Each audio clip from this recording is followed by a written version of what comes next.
Good morning students. तो कल के लेक्चर में हमने वेक्टर्स के बारे में पढ़ा था। हम क्लास 11 के मोशन इन ए प्लेन वाला चैप्टर हमने डिस्कशन करना स्टार्ट किया, ठीक है। तो उससे पहले मैंने उसके बेसिक्स के बारे में आप लोगों को बताया था, वेक्टर्स के बारे में बताया था। वेक्टर्स क्या होते हैं, स्केलर्स क्या होते हैं, इनके बारे में डिस्कशन किया। टाइप ऑफ वेक्टर्स क्या होते हैं और वेक्टर से रिलेटेड कुछ रूल्स के बारे में हमने स्टडी किया, ठीक है।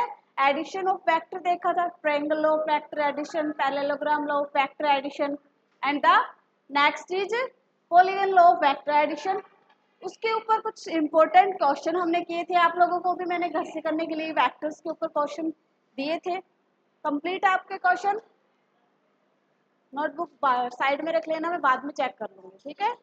तो आज के लेक्चर में अपने को स्टार्ट अपना जो टॉपिक है वो हम स्टार्ट करने जा रहे हैं, ठीक है। बेसिक इस चैप्टर को पढ़ने से पहले जितना बेसिक अपने को करवाना था उतना सब मैंने करवा दिया है। अगर उतना वेक्टर्स के बारे में अपने को नॉलेज हो जाती है तो हम इस चैप्टर को इजीली पढ़ सकते हैं, ठीक है। तो अपना चैप्टर है motion in a plane, motion in a plane. Yes,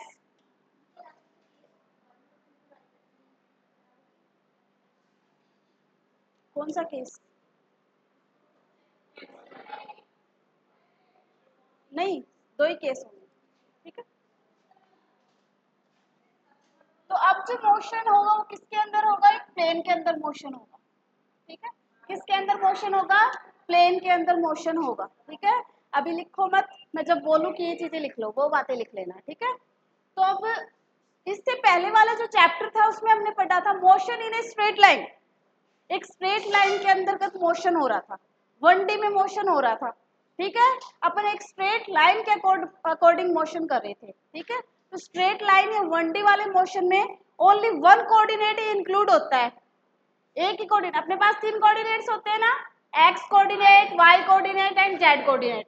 तो अपने पास जब 1D मोशन की बात आती है तो एक ही कोऑर्डिनेट वहां पे इंक्लूडेड होता है। कौन सा? चाहे एक्स एक्सिस की बात कर लो, चाहे वाई एक्सिस की बात कर लो, चाहे जेड एक्सिस की बात कर लो, ठीक है। एक स्ट्रेट लाइन के अंतर्गत मोशन होगा, चाहे वो एक्स एक्सिस के लॉन्ग हो, चाहे वाई एक्सिस के लॉन्ग हो, चाहे जेड एक्सिस के लॉन्ग हो।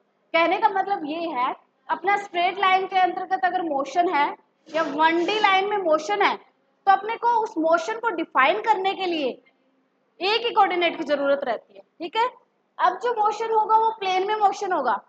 प्लेन के मोशन को स्टडी करने के लिए अपने पास दो कोऑर्डिनेट्स की रिक्वायरमेंट होती है।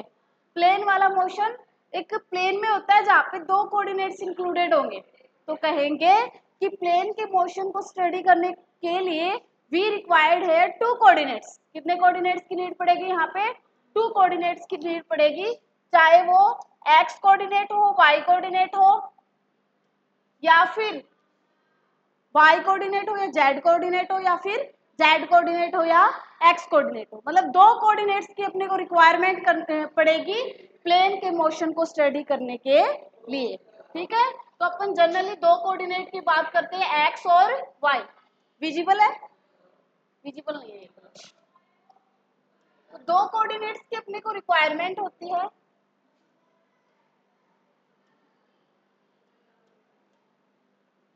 दो कोऑर्डिनेट की अपने को रिक्वायरमेंट होती है, first is X coordinate and the second is Y coordinate. X coordinate और वाई कोऑर्डिनेट की अपने को यहाँ पे रिक्वायरमेंट होगी, ठीक है।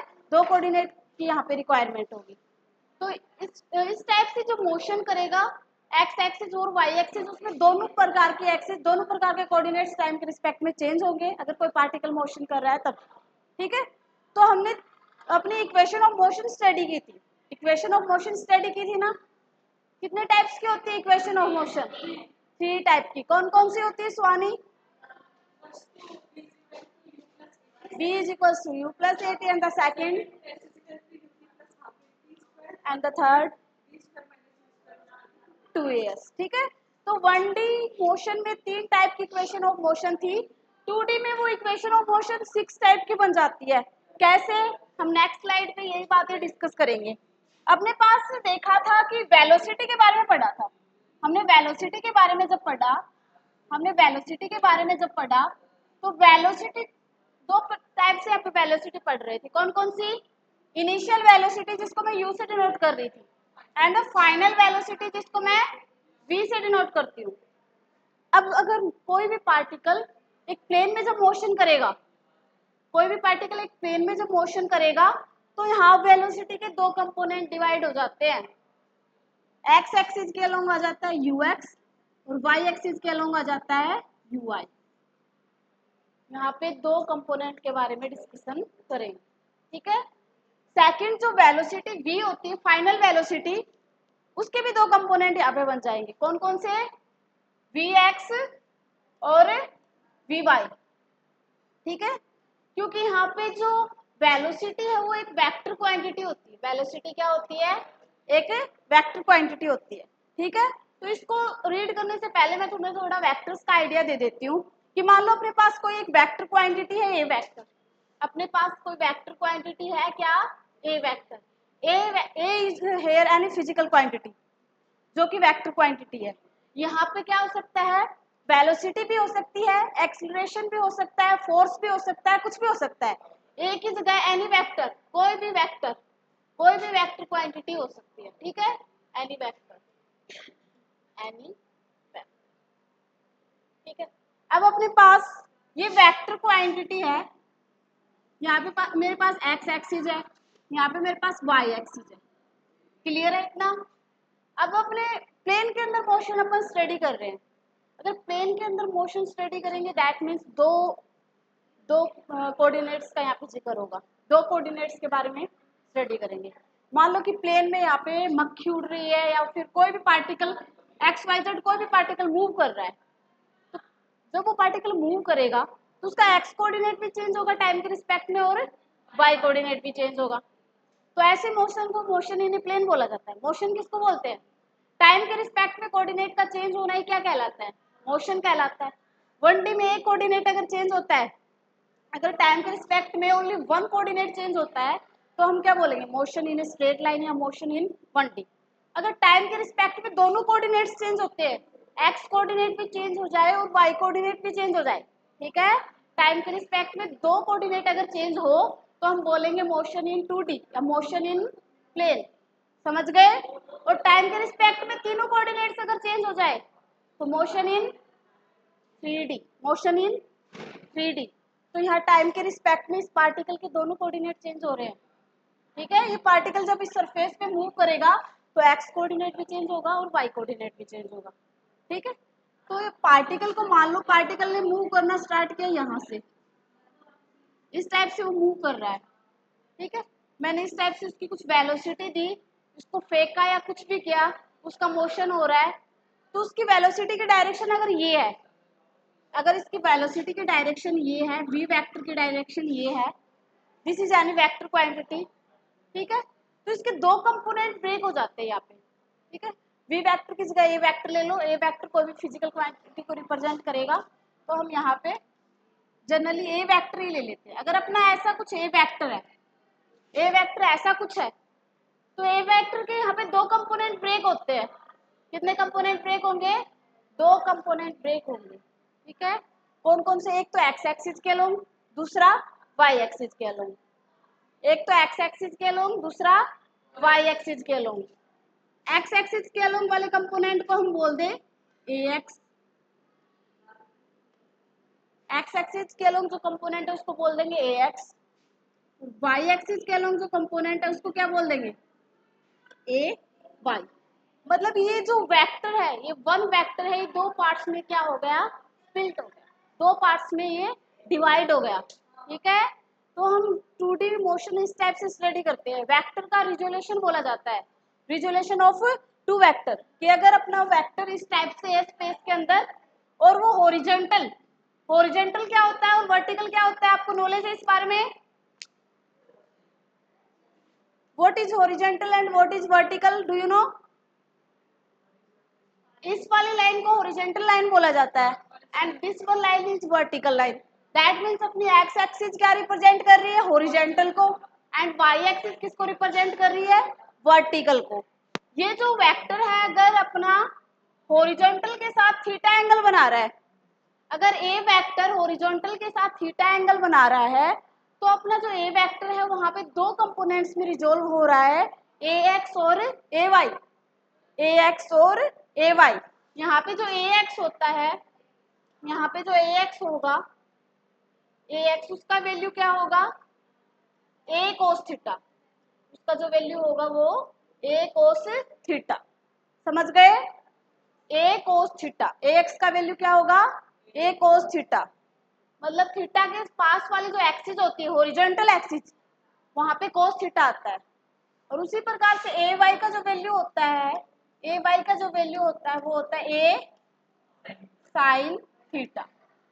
ए वाई का जो वैल्यू होता है वो क्या होता है, ए साइन थीटा। ये बातें अपनी नोटबुक में थोड़ा ऐड कर लो पेंसिल से साइड में, ठीक है। इसको रिजोल्यूशन ऑफ वेक्टर्स बोलते हैं। वेक्टर को रिजोल्व करना, दो पार्ट्स में डिवाइड करना। अगर अपनी ए कोई भी वेक्टर क्वांटिटी है जो कि हॉरिजॉन्टल के साथ थीटा एंगल बना रही है, तो वो दो पार्ट्स में डिवाइड हो जाएगा। Along the X axis the component of vector A is A X, along the Y axis the component of A vector is A Y. फिर A X is equals to A cos theta and A Y is equals to A sine theta. ठीक है, clear है सभी को? ये notebook में लिख लीजिए, तुम भी लिख लो। आशीष,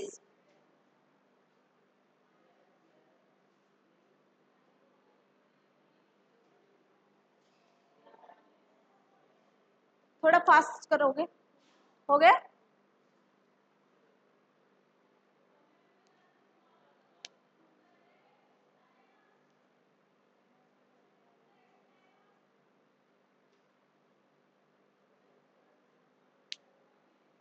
चले आगे।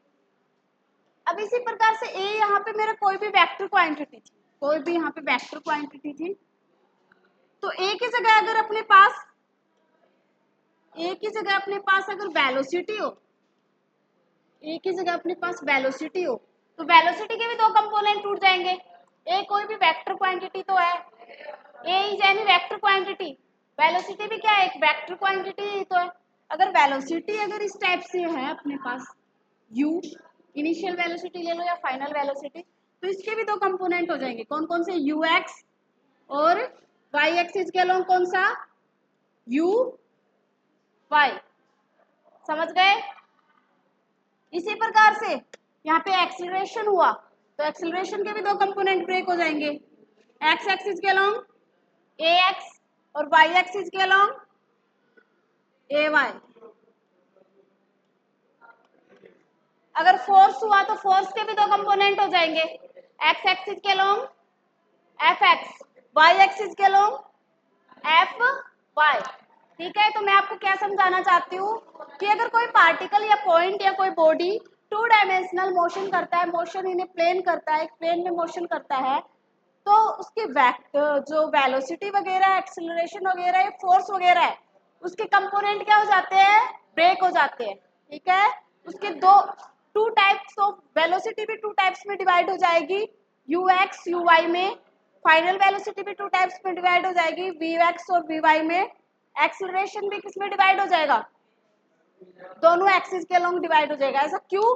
क्योंकि अपनी दोनों एक्सिस चेंज हो रही है, मोशन करते थ्री डायमेंशनल जब मोशन होगा तो तीनों एक्सिस आ जाएंगे, A X A Y and A Z.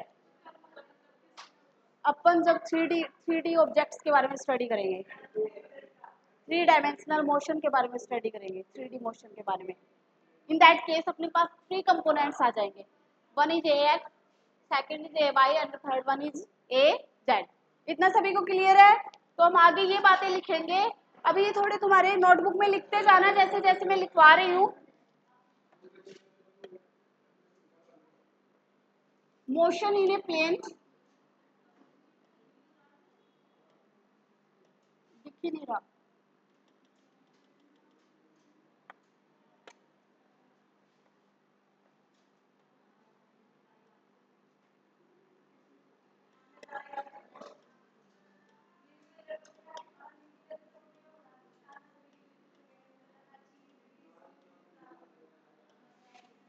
जब मोशन एक प्लेन के अंतर्गत हो रहा हुआ होता है, मोशन अगर एक प्लेन में होता है, इन दैट केस इनिशियल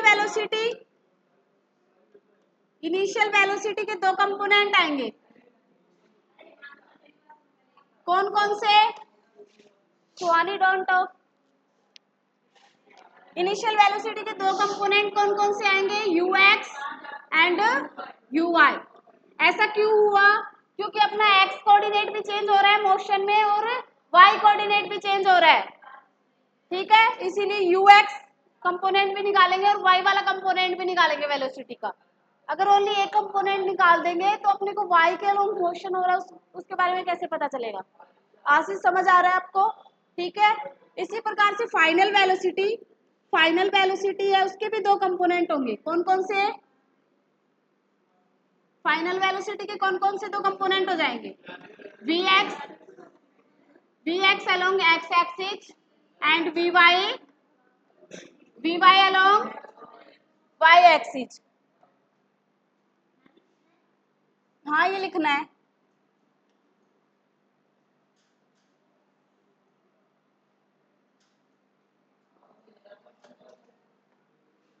उसी टाइप से नेक्स्ट क्वांटिटी अपनी एक्सीलरेशन, उसके भी दो कंपोनेंट हो जाएंगे, along the X axis is ax, along the x axis is ax and along the y axis is ay। Clear है सभी को, नोटबुक में भी लिख लिया, ठीक है। इसी प्रकार से अगर मैं डिस्टेंस या डिस्प्लेसमेंट की बात करूं तो यहाँ पे डिस्टेंस और डिस्प्लेसमेंट के कौन कौन से कोऑर्डिनेट होंगे, एक्स और Y.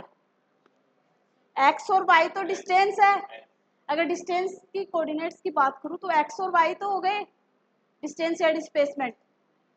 X along X axis ही तो चलेंगे तो एक्स रिप्रेजेंट कर देगा डिस्प्लेसमेंट को, वाई एक्सिस के अलोंग चलेंगे तो वाई रिप्रेजेंट कर देगा, ठीक है। तो इतना उतार लिया तो डिस्टेंस डिस्प्लेसमेंट भी एक्स और वाई में कन्वर्ट हो जाएगा दो पार्ट्स में। आगे चले, नेक्स्ट अगर मैं इक्वेशन ऑफ मोशन की बात करूं, equation of motion in two dimensional,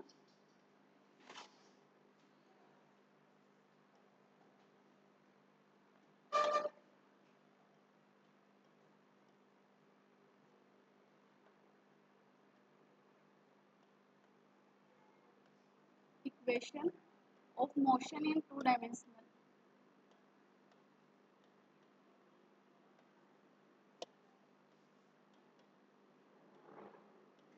equation of motion in 2D।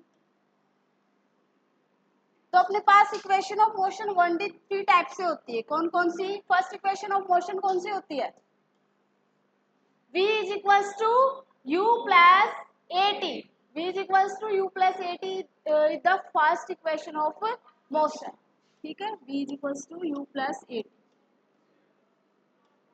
तो ये दो पार्ट्स में डिवाइड होगी। अगर मैं अलोंग एक्स एक्सिस की बात करूं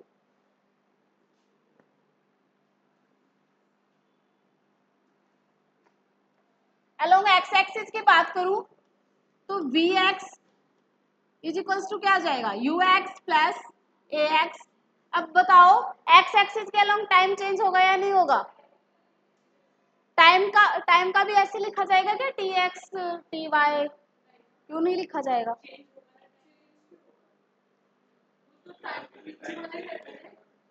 क्योंकि टाइम एक स्केलर क्वांटिटी है, टाइम तो एक स्केलर क्वांटिटी होती है ना, टाइम में क्या चेंज आएगा, टाइम तो वॉच में जो टाइम दिखाएगा वही रहेगा, उसके थोड़ी ना कंपोनेंट ब्रेक होंगे, कंपोनेंट तो अपने वेक्टर क्वांटिटी के ब्रेक होते हैं, एक्स एक्सिस और वाई एक्सिस, टाइम को हम टी लिखेंगे, ठीक है।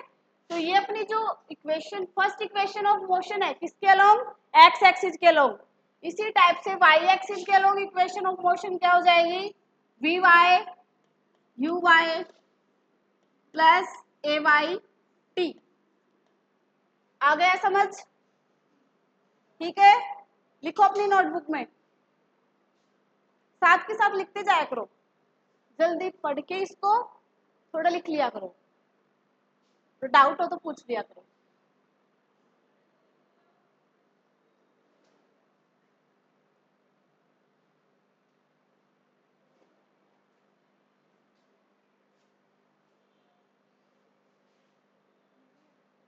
नेक्स्ट इक्वेशन ऑफ मोशन की ओर चलते हैं। The second equation of motion is, Ashish what is the second equation of motion, s is equals to ut plus half at square. This is my second equation of motion. ठीक है, along x axis क्या होगा, s की जगह x आ जाएगा, u की जगह ux आ जाएगा, टाइम तो कांस्टेंट रहेगा, हाफ ax t स्क्वायर. ठीक है, और y के along uy t half ay t square. समझ गए, x और y.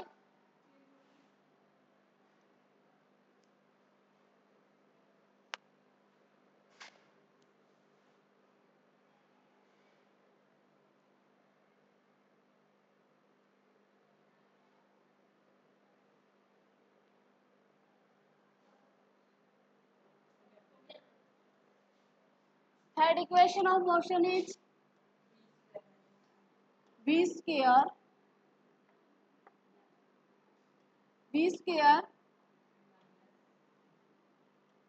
minus is equals to 2as. Along x-axis vx square ux square is equals to 2ax. Along y-axis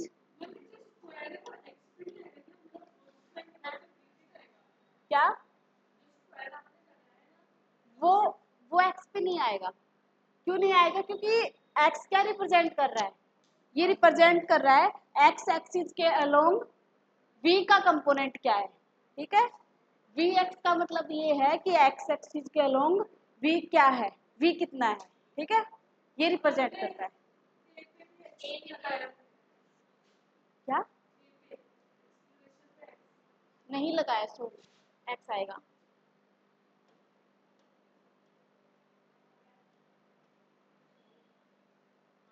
x. ठीक है,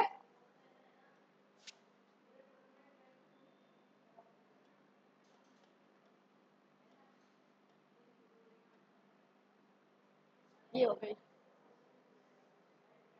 okay, तो here we have 6 equations of motion. तो 2 dimensional में अपने पास कितनी इक्वेशन ऑफ मोशन हो गई, 6. ठीक है, 6 इक्वेशन ऑफ मोशन हो गई. इसको जल्दी उतारो, फिर हम चलेंगे अपने टॉपिक की ओर. That is my projectile motion and it's very important, बहुत इंपॉर्टेंट है ये. ठीक है, प्रोजेक्टाइल मोशन पढ़ेंगे, फिर 1-2 टॉपिक और, फिर चैप्टर कंप्लीट. उसके बाद टेस्ट.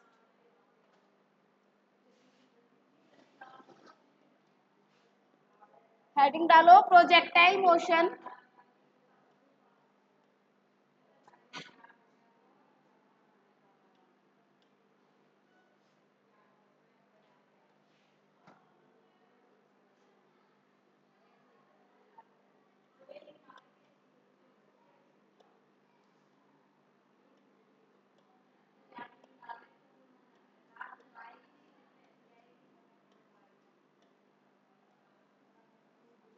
ठीक है, फर्स्टली मैं आप लोगों को समझाऊंगी कि प्रोजेक्टाइल मोशन क्या होता है, फिर हम डेफिनेशन देखेंगे, उसके एग्जांपल देखेंगे, उसके अजम्पशन देखेंगे, और उससे रिलेटेड जो भी टर्मिनोलॉजी है, टाइम ऑफ फ्लाइट हो गया, रेंज ऑफ हॉरिजॉन्टल हो गया, या ट्रैजेक्टरी ऑफ प्रोजेक्टाइल मोशन हो गया, वो सब देखेंगे. ठीक है, तो अपना प्रोजेक्टाइल मोशन क्या होता है. प्रोजेक्टाइल मोशन में हम क्या करते हैं, कोई भी ऑब्जेक्ट को या कोई भी बॉडी को. ठीक है, प्रोजेक्टाइल मोशन में क्या होता है, कोई भी ऑब्जेक्ट और कोई बॉडी को अपन किसी v वेलोसिटी या u वेलोसिटी, इनिशियल वेलोसिटी कौन सी होगी, u होगी. हम किसी बॉडी या ऑब्जेक्ट को इनिशियल वेलोसिटी के साथ थ्रो करते हैं एट सम एंगल, किसी एंगल पे. ठीक है, हम प्रोजेक्टाइल मोशन में क्या करते हैं, किसी बॉडी को या किसी ऑब्जेक्ट को कुछ ना कुछ इनिशियल वेलोसिटी के साथ कुछ एंगल पे क्या करते हैं, थ्रो करते हैं. ठीक है, ऐसे मोशन को प्रोजेक्टाइल मोशन बोला जाता है. कैसे, ये मार्कर है, ये मार्कर है. ठीक है, अब मार्कर को मैं ऐसे करके कुछ ना कुछ इस डायरेक्शन में इनिशियल वेलोसिटी दे दूं, इनिशियल वेलोसिटी इज u, इस डायरेक्शन में कुछ इनिशियल वेलोसिटी दे दूं और ऐसे थ्रो कर दूं. ठीक है, तो क्या करेगा, नीचे गिर जाएगा। तो इस प्रकार का जो मोशन होता है उसी को क्या बोला जाता है, प्रोजेक्टाइल मोशन बोला जाता है। ठीक है, मैंने क्या किया, मार्कर है, ये मार्कर, सॉरी अपना जो है ये मार्कर है, ये एक बॉडी तो है, एक पार्टिकल है या बॉडी इसको बोले तो, इसको मैंने क्या किया, कुछ इनिशियल वेलोसिटी दी और उसको कुछ एंगल पे रखा। एंगल किसके रिस्पेक्ट में, हॉरिजॉन्टल एक्सिस के रिस्पेक्ट में। अब डायग्राम बनाएंगे तब अच्छे से समझ आएगा। ये horizontal axis, this is my vertical axis. Horizontal axis से मैंने कुछ ना कुछ एंगल थीटा पे रखा, कुछ इनिशियल वेलोसिटी दी और इसको मैंने ऐसे थ्रो कर दिया। तो ये क्या करेगा, आफ्टर सम टाइम ये नीचे थ्रो हो जाएगा। इसी को क्या बोलते हैं, प्रोजेक्टाइल मोशन। समझ आया, फिर से देखते हैं डायग्राम के थ्रू।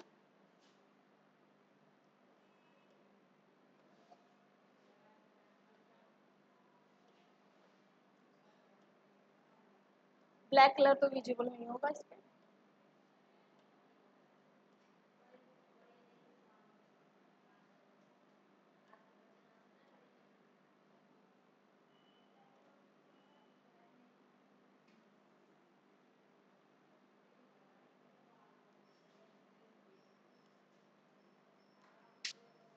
ब्लैक कलर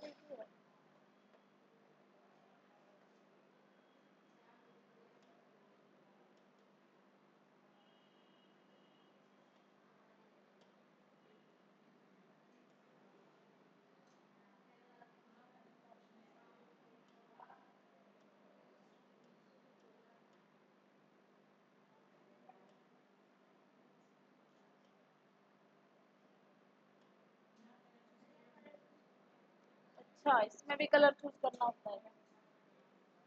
देखो, ये अपनी एक्स एक्सिस और ये अपनी Y axis, X axis Y axis. ठीक है,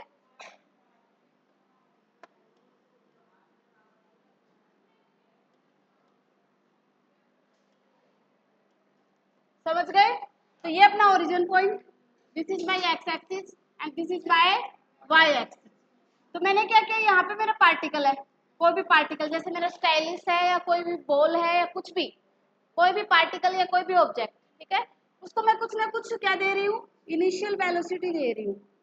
कुछ ना कुछ क्या दे रही हूँ, इनिशियल वेलोसिटी दे रही हूँ। इनिशियल वेलोसिटी को यू से रिप्रेजेंट करते हैं और उसको कुछ ना कुछ एंगल पे अपन थ्रो कर रहे हैं। तो एंगल कितना बनेगा यहाँ पे, थीटा। एंगल बनेगा यहाँ पे थीटा।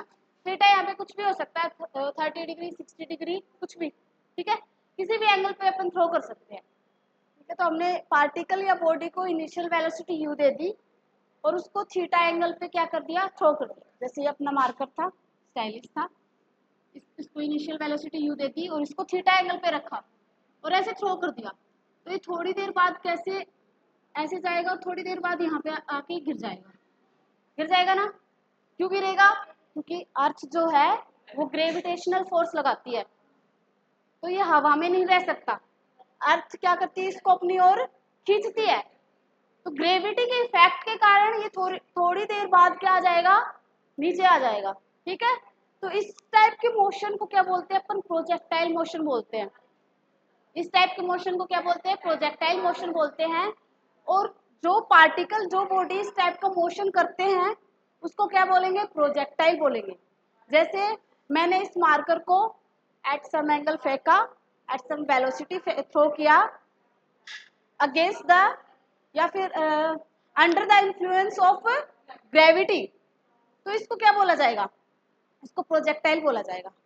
ठीक है, इसको क्या बोला जाएगा, प्रोजेक्टाइल। मतलब जो बॉडी या ऑब्जेक्ट प्रोजेक्टाइल मोशन करते हैं उसको क्या बोला जाएगा, प्रोजेक्टाइल बोला जाएगा। ठीक है, उस मोशन को प्रोजेक्टाइल मोशन बोला जाता है और उस ऑब्जेक्ट या बॉडी को क्या बोला जाता है, प्रोजेक्टाइल बोला जाता है। समझ आ गया, डेफिनेशन लिखे, डायग्राम अच्छे से बना लेना। डेफिनेशन पे चलते हैं अब इसके, डायग्राम बना लो। बेहन an object or particle, बेहन an object or particle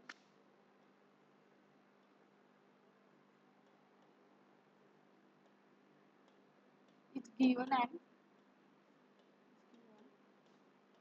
an initial velocity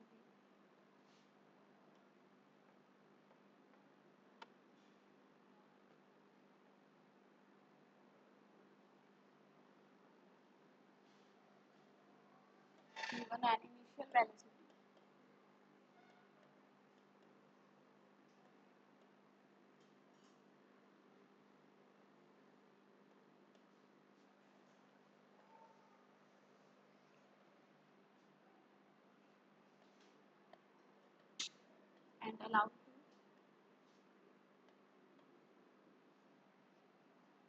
move under the influence of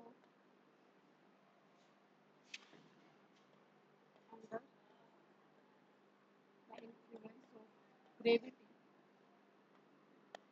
under the influence of gravity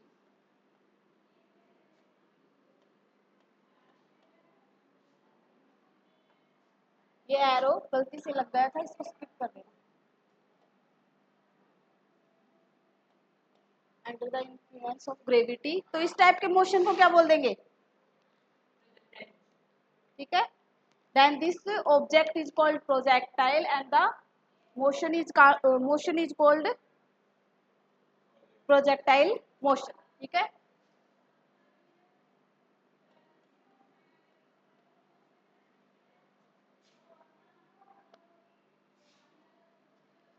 then this object is called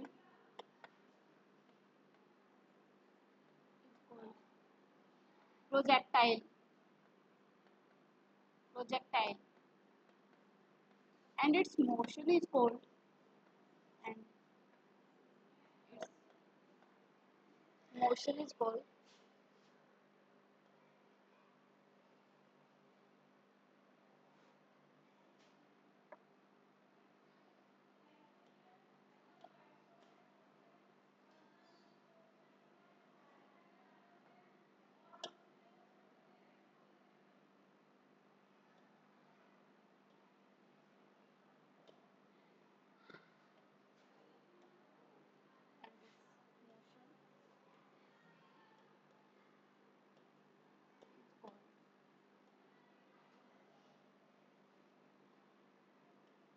projectile।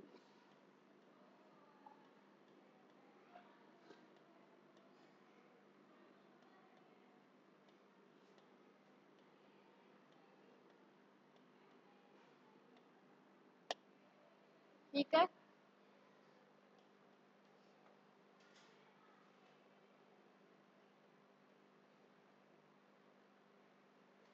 Definition लिख लो। व्हेन एन ऑब्जेक्ट और particle is given an initial velocity, जब object और particle को initial velocity दी जाती है and allowed to move under the influence of gravity, then this object is called projectile and its motion is called projectile motion. ठीक है, definition लिख ली। अब एग्जाम्पल की तरफ बढ़ते हैं, अब एग्जाम्पल लिखते हैं। ठीक है, नेक्स्ट चले, नेक्स्ट स्लाइड पे।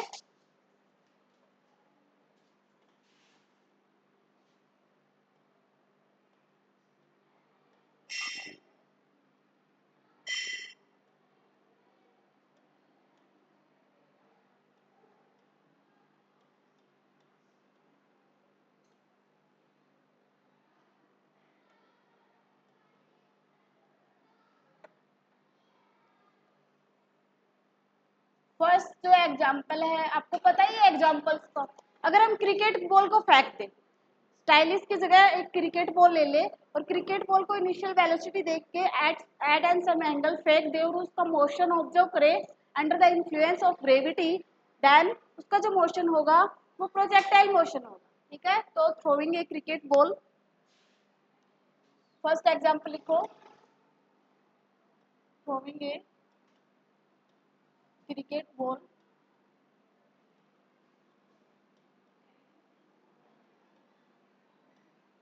throwing a cricket ball, visible तो है ना। ठीक है, सेकंड सेकंड क्या लिखेंगे? एंग्री बर्ड वाला गेम किस किसने खेला है? सबने खेला है बचपन में। उसमें क्या होता था? स्टोन नहीं होता था, एंग्री बर्ड्स ही होते थे। पता है किसी को, मतलब अपन उसी मोबाइल में खेलते थे, स्मार्टफोन में खेलते थे, स्क्रीन को टच करते थे, उसको पीछे ले जाते थे, वो पीछे जाके ऐसे ऐसे इस टाइप से आता था, तो अपन उसको वेलोसिटी देते थे, वो आके नीचे नीचे गिर जाता था। तो वो वाला जो मोशन होता है उसको भी क्या बोलते हैं, प्रोजेक्टाइल मोशन। तो ये वाला भी example, angry bird, angry bird.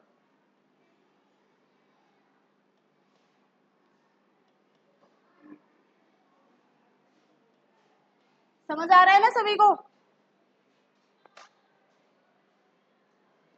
या फिर अपन क्या करें, एक रिवर में या पॉन्ड में या कहाँ, रिवर में एक पत्थर फेंक दे, हाँ, throwing a stone in the river, वो भी कौन सा मोशन है, प्रोजेक्टाइल मोशन। ठीक है,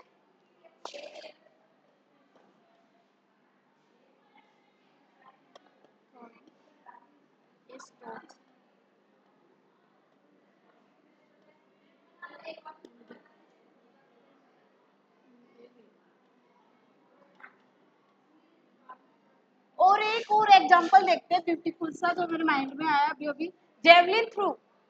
जेवलिन थ्रो, जेवलिन थ्रो का पता है, नीरज चोपड़ा, है ना, याद है सभी को? वो वाला जो मोशन होता है वो भी क्या होता है, प्रोजेक्टाइल मोशन। तो जेवलिन थ्रो देख लो।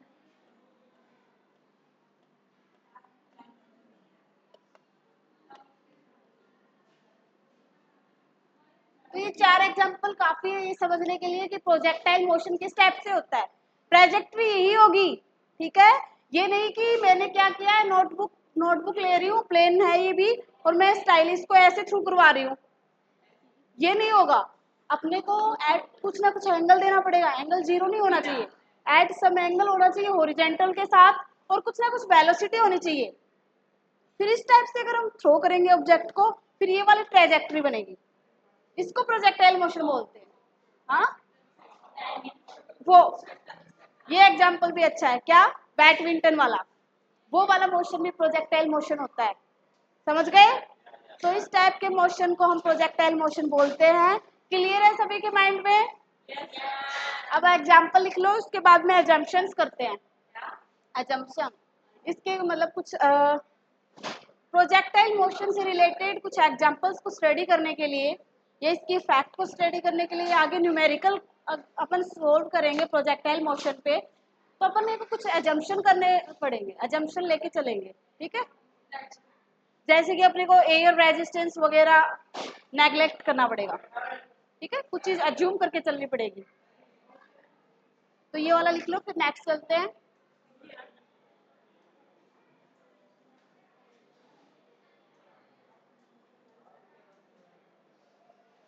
आगे लिखो,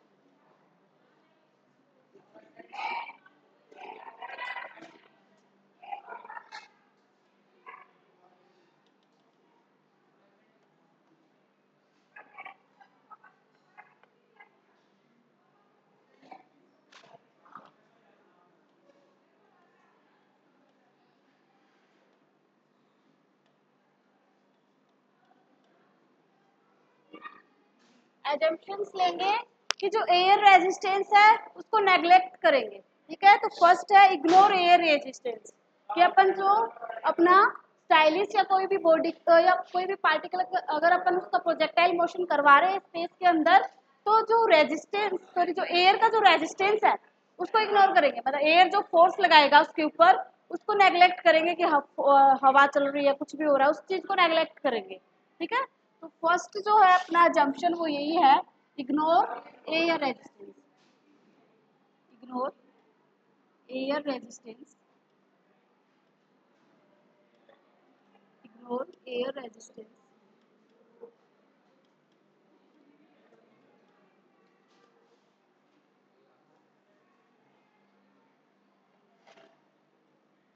सेकंड जो पॉइंट रहेगा वो, जो ग्रेविटी है, ग्रेविटेशनल जो एक्सेलरेशन ड्यू टू ग्रेविटी जो कि जी बोलते हैं, उसको कांस्टेंट लेके चलेंगे, वो तो कांस्टेंट ही होती है, 9.8 मीटर पर सेकंड स्क्वायर, कई कई जगह 10 मीटर पर सेकंड स्क्वायर ले लेते हैं, है ना।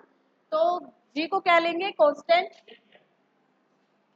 एक्सीलरेशन ड्यू टू ग्रेविटी को क्या लेंगे, कांस्टेंट। थर्ड पॉइंट क्या लेना है अपने को, अर्थ को फ्लैट लेके चलना है, अर्थ को मतलब या फिर कहे तो रोटेशन ऑफ अर्थ अज्यूम नहीं करना, हाँ सरफेस फ्लैट लेना है, एक प्लेन सरफेस लेना है, समझ गए। ऐसे नहीं सोचना कि वो सर्कुलर शेप में है या स्फेरिकल शेप में है, क्योंकि मोशन इन्हें प्लेन कर रहे हैं, तो फ्लैट लेके चलेंगे ताकि अपन वहां पे हॉरिजॉन्टल कंपोनेंट ड्रॉ कर सके, वर्टिकल कंपोनेंट ड्रॉ कर सके। ठीक है, तो अर्थ को क्या अज्यूम करके चलना है, फ्लैट करके अज्यूम करके चलना है, अर्थ को फ्लैट अज्यूम करके चलना है।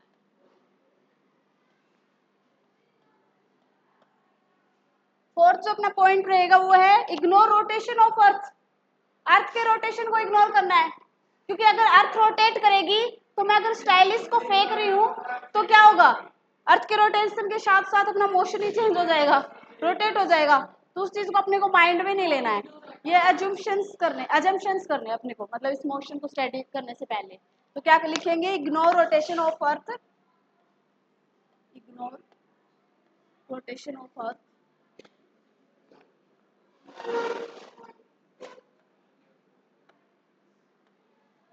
रोटेशन ऑफ,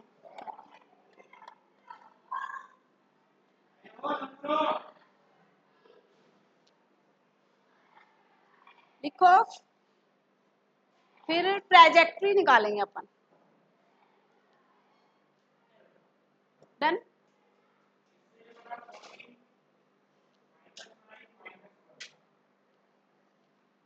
चलते हैं, अब उससे पहले कुछ बातें मैं आपको बता दूं यहाँ पे कि जब प्रोजेक्टाइल मोशन के बारे में स्टडी कर रहे हैं अपन, तो ये अपनी एक्स एक्सिस ले रहे हैं, ये अपनी वाई एक्सिस, ऐसा कुछ अपना मोशन हो रहा है, और हम स्टार्टिंग में पार्टिकल को इनिशियल वेलोसिटी यू दे रहे हैं, ये थीटा एंगल। तो एक बात बताओ मुझे, एक बात बताओ, यहाँ पे यू क्या है, एक वेक्टर क्वांटिटी है, तो ये एक्स एक्सिस है हॉरिजॉन्टल और ये वाई एक्सिस है वर्टिकल, तो ये बताओ इसके दो कंपोनेंट ब्रेक होंगे या नहीं होंगे। एक प्लेन में मोशन हो रहा है, थोड़ी देर पहले हमने पढ़ा कि प्लेन में मोशन होगा, 2D में मोशन होगा, तो वहां पे वेक्टर क्वांटिटीज के 2 कंपोनेंट्स आएंगे। तो अगर मैं ऐसे वेलोसिटी दे रही हूँ एट सम एंगल पे, तो इसके भी 2 कंपोनेंट्स ब्रेक होंगे कि नहीं, एक्स एक्सिस के along U X, Y axis के along U Y, U X किसके इक्वल होगा, यू एक्स किसके इक्वल हो जाएगा, थीटा के साथ वाला cos theta, U cos theta,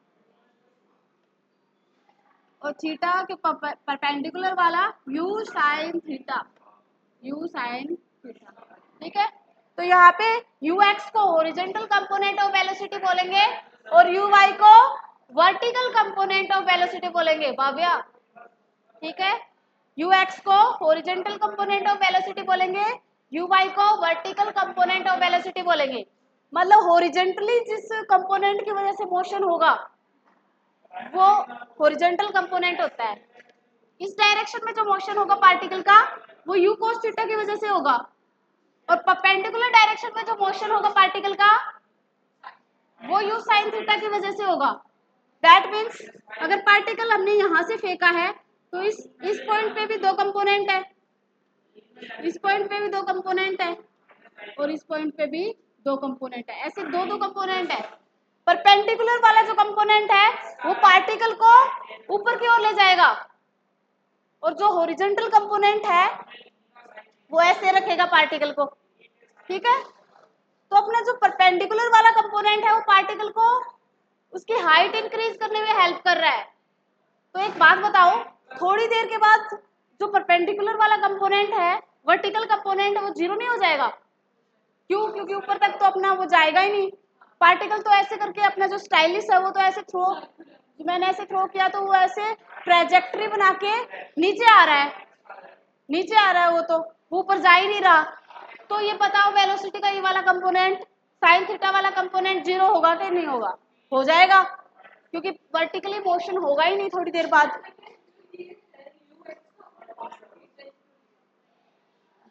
इसको यू कोस थीटा, इस डायरेक्शन में यू थीटा के साइड वाला यू कोस थीटा ही होता है रिजोल्यूशन ऑफ वेक्टर्स में। हॉरिजॉन्टल वाले में कोस थीटा ही होता है, परपेंडिकुलर वाला साइन थीटा होता है। इसके पीछे का डेरिवेशन चाहिए तो हम कर लेंगे बाद में, ठीक है, कि इसको यू कोस थीटा क्यों लेते हैं, यू साइन थीटा क्यों लेते हैं, जैसे कल हमने पढ़ा था ना तब निकाला था।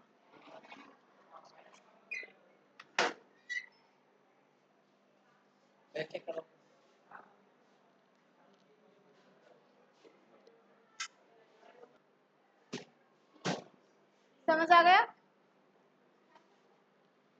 नेक्स्ट चलते हैं, ट्रेजेक्ट्री ऑफ प्रोजेक्टाइल, ठीक है। फर्स्ट अब इससे रिलेटेड कुछ पॉइंट्स के बारे में डिस्कशन करेंगे। प्रोजेक्टाइल मोशन जो पढ़ा है इससे रिलेटेड कुछ पॉइंट्स के बारे में डिस्कशन करेंगे कि जो अपना प्रोजेक्टाइल की ट्रेजेक्ट्री क्या होगी। हमने देख लिया ये ऐसे है, कौन सी ट्रेजेक्ट्री है ये बताना है अपने को। ये मैथमेटिकली फिजिक्स में डेरिवेशन के साथ प्रूव करेंगे कि ट्रेजेक्ट्री कौन सी है। देखने से अपने को पता चला ये पैराबोला है, पैराबोला के बारे में पढ़ा है आपने, ये वाली शेप पैराबोला, मैथ्स में नहीं पढ़ा, पढ़ा है, वेरी गुड। तो आपको पता होगा कि जो ट्रेजेक्ट्री वो पैराबोला वाली है, ठीक है। क्या होती है equation, y as the function of X square या x as the function of y square, ऐसी कुछ इक्वेशन बनती है वहां पे, ठीक है। तो अगर हम क्या करेंगे यहाँ पे मैथमेटिकली ऐसी कुछ चीजें प्रूव कर दे तो अपने को प्रूव हो जाएगा ट्रेजेक्ट्री प्रोजेक्टाइल मोशन की पैराबोला ही होती है, ठीक है। तो अपना नेक्स्ट जो पॉइंट रहेगा, फर्स्ट पॉइंट डाल के लिख लो या ए पॉइंट डाल के लिख लो, ए पॉइंट डाल के trajectory of projectile,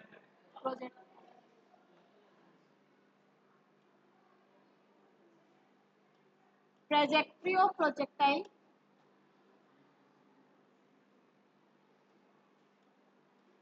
trajectory of projectile motion,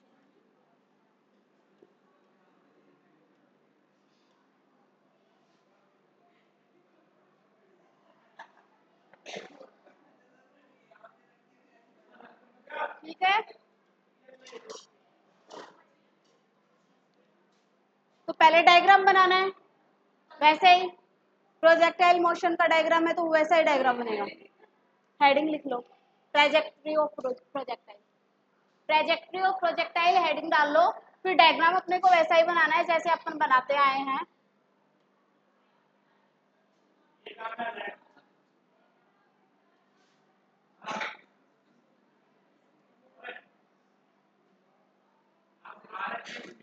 parabola की ट्रेजेक्ट्री नहीं है क्या इसमें, पैराबोला की भी होनी चाहिए, कोई नहीं अपन खुद बना लेंगे। ग्रीन दिखता है क्या इस पे, नहीं दिख रहा, पिंक से बनाना पड़ेगा। और कोई कलर है जो इसके ऊपर विजिबल है, ये वाला विजिबल हो सकता है, इससे बनाएंगे। तो अपनी जो ट्रेजेक्ट्री है वो अपने को पता है, ऐसे बनती है, ऐसी बनती है तो अपने को पता है अपने पार्टिकल को क्या दी, कौन सी वेलोसिटी दी है, ये तो इससे बनाएंगे। वी वेलोसिटी, वी वेलोसिटी दी है और एंगल कौन से एंगल पे दी है, थीटा एंगल, ये जो एंगल है थीटा है, और ये जो वेलोसिटी है ये, ठीक है। समझ आ गया? इसकी थ्योरी लिख लो, डायग्राम इतना ही बनेगा और बाकी हम साथ के साथ समझते जाएंगे और तुम लोग बनाते जाना।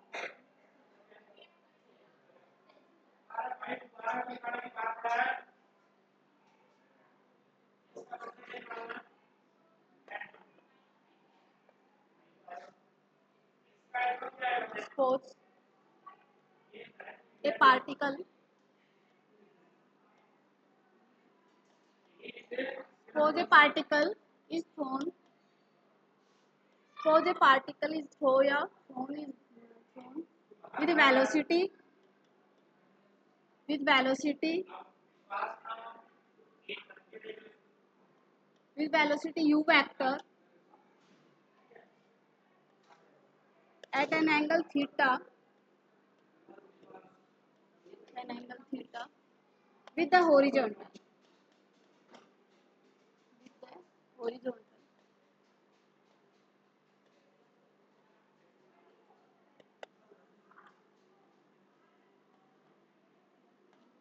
ठीक है। क्या किया हमने, एक पार्टिकल को u वेलोसिटी के साथ थ्रो किया जो कि हॉरिजॉन्टल के साथ कौन सा एंगल बना रहा है, थीटा एंगल बना रहा है। तो एक बात बताओ, हॉरिजॉन्टल के साथ जब थीटा एंगल बनेगा तो तब ये वाला कंपोनेंट, हॉरिजॉन्टल कंपोनेंट क्या हो जाएगा, ux, जो कि u cos थीटा के इक्वल होगा, और वर्टिकल कंपोनेंट क्या हो जाएगा, uy, जो कि u sin थीटा के इक्वल हो जाएगा। ठीक है, तो अपन क्या लिखेंगे, then the horizontal and vertical component of the velocity. आगे चलूं, ये सभी ने लिख लिया।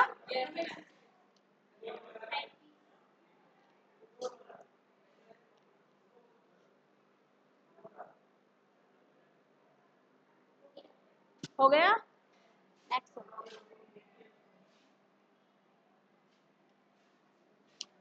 when the horizontal and vertical component of the velocity is, साथ के साथ लिखते जाओ।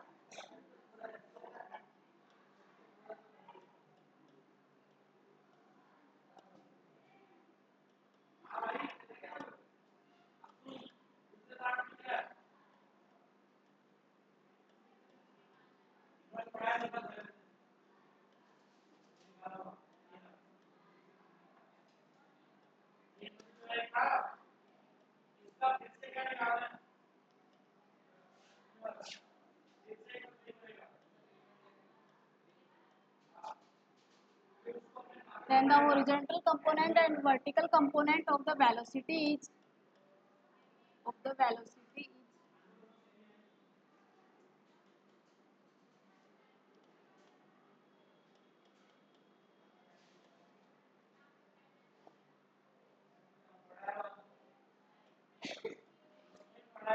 हॉरिजॉन्टल कंपोनेंट क्या हो जाएगा, ux is equals to u cos theta,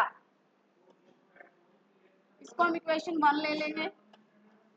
and vertical component क्या हो जाएगा, uy is equals to u sin theta, इतना उतार लो।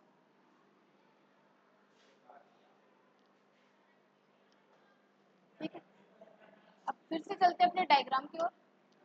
डायग्राम ऐसा था, दो कंपोनेंट ब्रेक हो गए ux एंड uy। अब ये दोनों चेंज होंगे तो क्या आएगा, एक्सीलरेशन आएगा।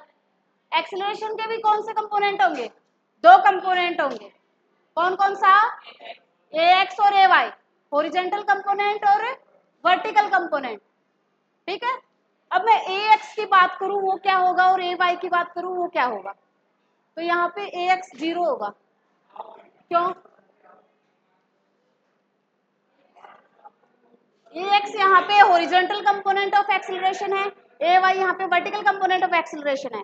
अब ध्यान से समझना, ux ये वाला है, ux ये वाला है, इस डायरेक्शन वाला, इस पॉइंट पे ये, इस पॉइंट पे ये, हर एक पॉइंट पे उसकी डायरेक्शन यही है।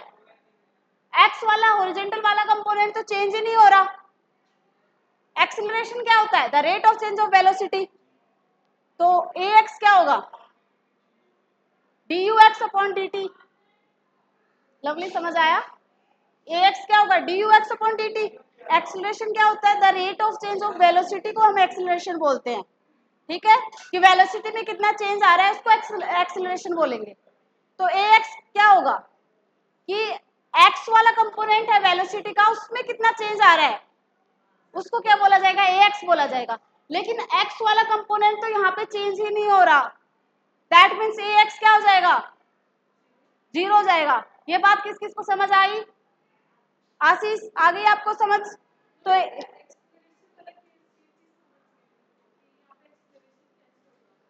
एक्सीलरेशन जहां भी वेलोसिटी का चेंजमेंट होगा वहां तो एक्सीलरेशन को तो डिफाइन कर ही देंगे ना। 0 कैसे होगा, देखो यहाँ पे दो कंपोनेंट है वेलोसिटी के, ux और uy, ux और uy, तो ux तो चेंज कहाँ हो रहा है, हॉरिजॉन्टल कंपोनेंट, वर्टिकल में तो चेंज आ रहा है कि एक हाइट पे गया और वो नीचे आ गया।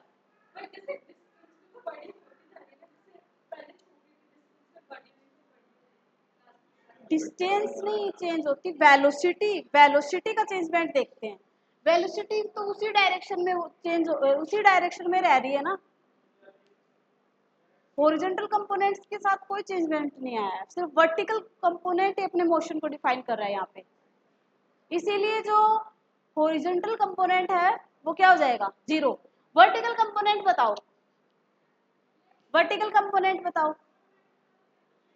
ए वाई क्या होगा, अगर बॉल को अगर ऊपर की तरफ थ्रो करती हूँ तो acceleration due to gravity minus ji.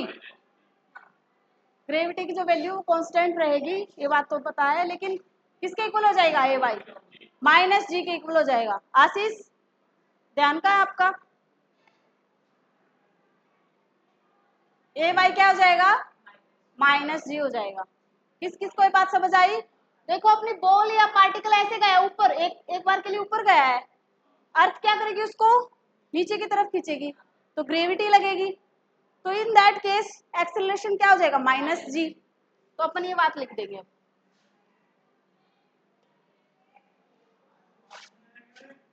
And A x किसके इक्वल हो जाएगा, जीरो के इक्वल, ए वाई किसके इक्वल हो जाएगा, माइनस जी के इक्वल।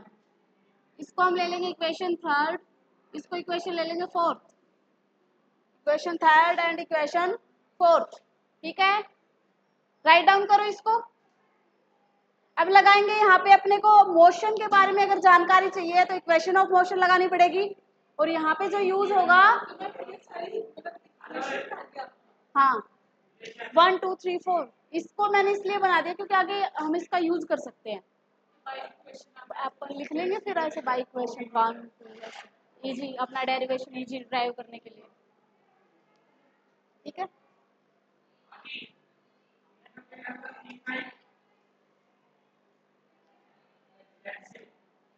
अब यहाँ पे यूज करेंगे सेकंड इक्वेशन ऑफ मोशन का, किसका, सेकंड इक्वेशन ऑफ मोशन का, क्योंकि अपने को ट्रेजेक्ट्री निकालना है। तो यहाँ पे अगला जो अपना स्टेप रहेगा वो क्या रहेगा, from second equation of motion, from second equation of motion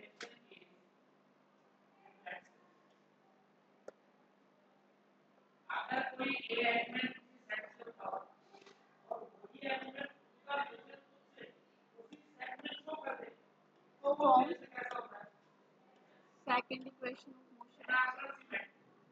motion, ये कलर विजिबल है क्या,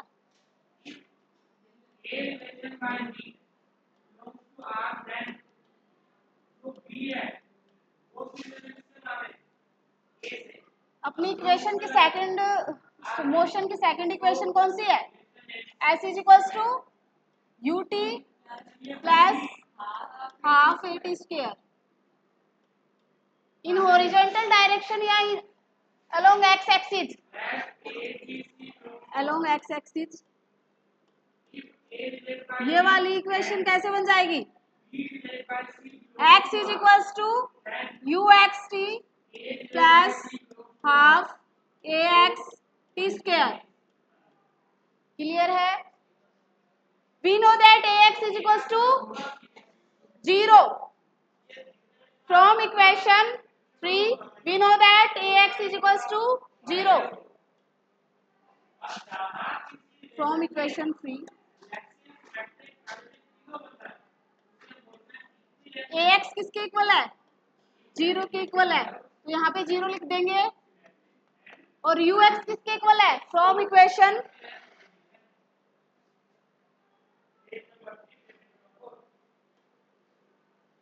from equation 1 ux is equals to u cos theta, ux is equals to u cos theta।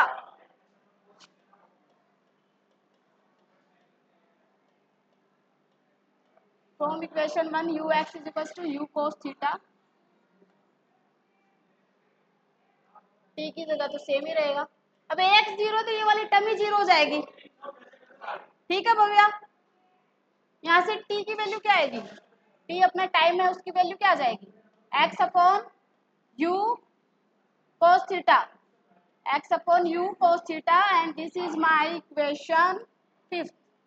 This is my equation fifth. Write down कर लो. कर लिया कितना ऊपर कर लो.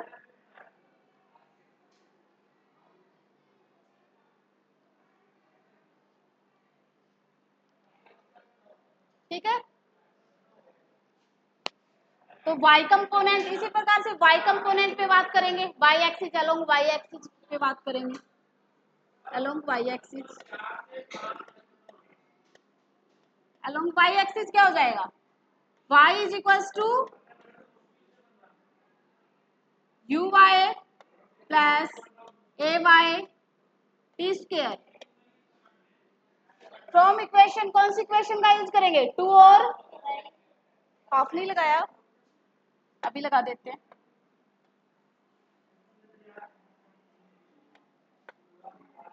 Half A Y T square. From equation 2 and 4,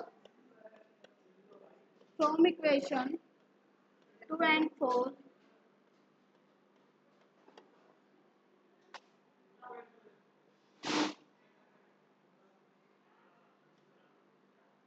U Y का value कितना है. U sine theta multiply किससे टी से. वाई ए वाई किसके इक्वल है माइनस जी. तो ये क्या बन जाएगा minus half G T square. Clear है सभी को. अब क्या है यहाँ पे टी का जो वैल्यू हमने निकाला है किससे इक्वेशन अभी अभी हमने टी का वैल्यू निकाला है इक्वेशन 5 से. That is equals to X multiply. ठीक है. From equation 5 T is equals to X upon U cos theta. From equation 5 T is equals to X upon U cos theta. तो हम क्या करेंगे इक्वेशन 5 से टी का value put कर देंगे. समझ गए.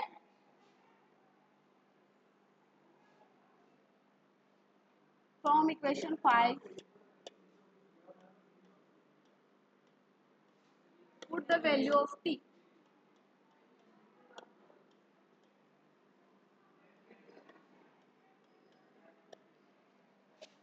y is equals to u का वैल्यू कितना है. और बैक